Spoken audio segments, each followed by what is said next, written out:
श्रीरामपुरातील अतिक्रमणावर पालिकेचा हातोडा, पोलीस बंदोबस्तात अनेक वर्षांचं अतिक्रमण जमीनदोस्त, बेलापूर रोडवरील अतिक्रमणावर कारवाई।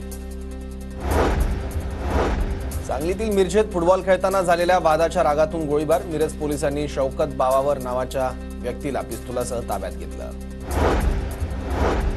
हमीभाव केंद्रावर सोयाबीन खरेदी अचानक बंद, संतप्त शेतकऱ्यांनी सोयाबीन ट्रॅक्टर घेऊन जिल्हाधिकारी कार्यालय गाठलं।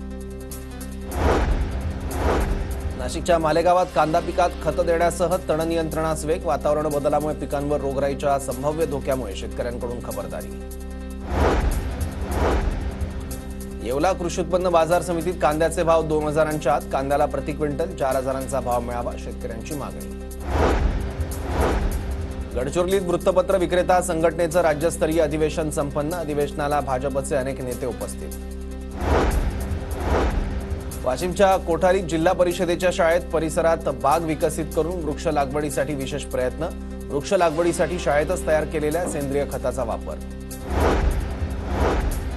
अहिल्यानगरमधील महाराष्ट्र केसरी कुस्ती स्पर्धेची तयारी अंतिम टप्प्यात, मैदान गाजवण्यासाठी 41 जिल्ह्यातून 860 मल्ल येणार।